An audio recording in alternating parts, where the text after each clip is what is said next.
Hello, and welcome to the admissions process overview. My name is Dr. Layla Harrison.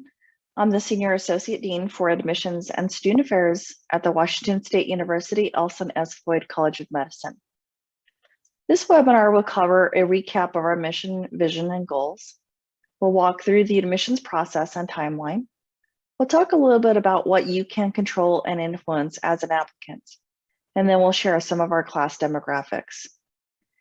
To start, we're a very mission and vision and goals-driven medical school. We very much care about why we were founded in the state of Washington.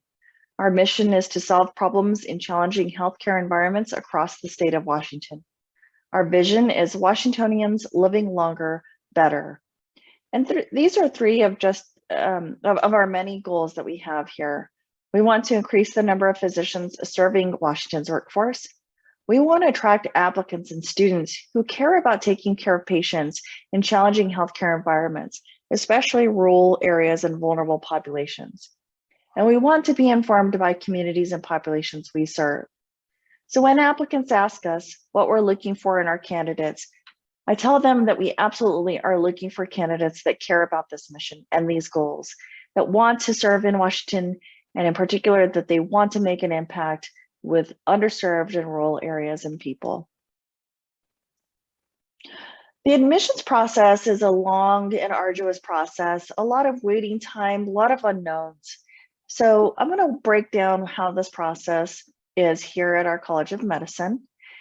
First, our MCAS deadline every year is October 15th. Our secondary deadline is December 1st. Now, I would encourage you to view the webinar qualifying for a secondary application because we walk through exactly what is required to receive a secondary. It's also spelled out pretty transparently on our website. So I encourage you to review those before you submit a fee to AMCAS to apply to our medical school if you do not meet those requirements. Once you qualify for a secondary application and you submit it back by the deadline of December 1st, we completely blind MCAT and GPAs through the entirety of our process because we assess those metrics to get a secondary application. We use national data and we use combination thresholds for those two metrics. And therefore, we don't need to continue to assess it. So once you submit the secondary and your application goes through the remainder of this process, our system automatically blinds MCAT and GPA. So there's no human being in our process that ever sees those metrics. 2 individual screeners will screen your application, which consists of your AMCAS application, your secondary application, and your letters of recommendation. Again, they do not have your MCAT or your GPA. They are then making recommendations for interview. If you're selected to interview, we interview between August and February of every year. After the interview, those assessments are attached to your packet, and that packet then goes to 2 individual reviewers. These are admissions committee members who review your full packet and they make recommendations to the admissions committee. The admissions committee meets between September and February of every year, and they discuss and review all of your application materials and make their decisions. Then we make rolling offers to begin to fill the class between October and March. In mid-March, we form the wait list. And between March and August, we use the wait list to fill any open seats that come available because of withdrawals. And then we matriculate the class in August of every year. I would also highly encourage you to view our webinar regarding our interview process, as it will break down how we conduct interviews each cycle. We understand that this process is arduous, it's long, and it can create a lot of anxiety because there are many unknowns. Often you're waiting to hear from medical schools. So these next few slides, we'll talk through what are the aspects that you can control, what can you influence, and what are the things you can't control and should spend less time thinking about, since you can't do much to influence or control them at all. So what can you control? Well, you can submit a well-completed application. You can ensure that you meet our secondary requirements before paying your AMCAS fees. You can submit your secondary application in a timely manner.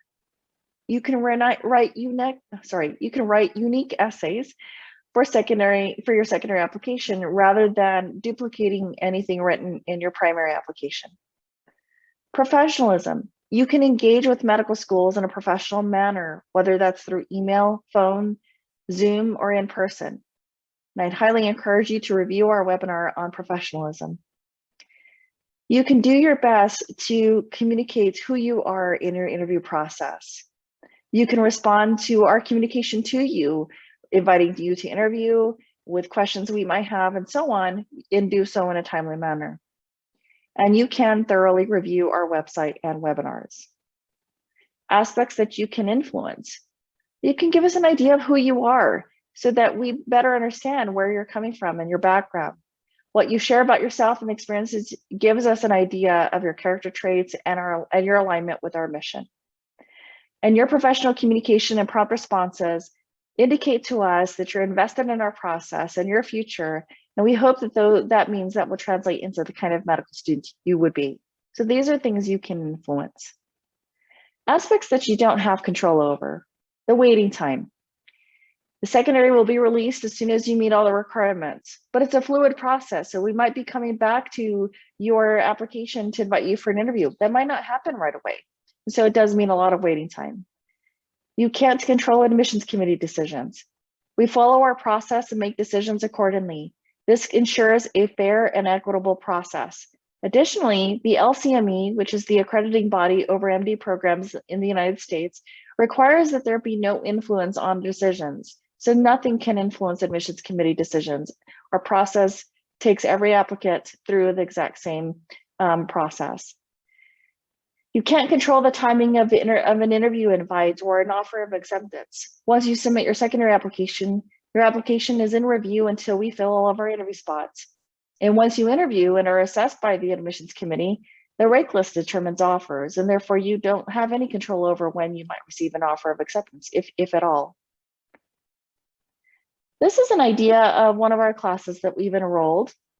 And on the left-hand side, you see the breakdown of the application stats, how many applications we received, how many secondary applications were sent and completed, and how many interviews we conducted to fill a class of 80. In this particular class, 19 of 39 Washington counties were represented.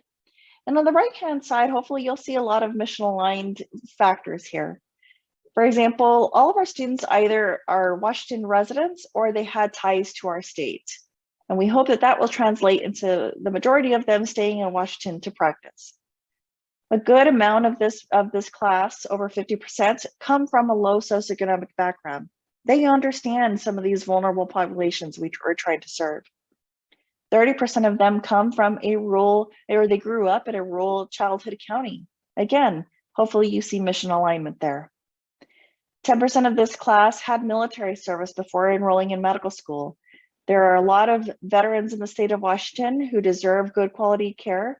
And so these former military service medical students can help inform that. And about a quarter of this class were reapplicants when they were accepted.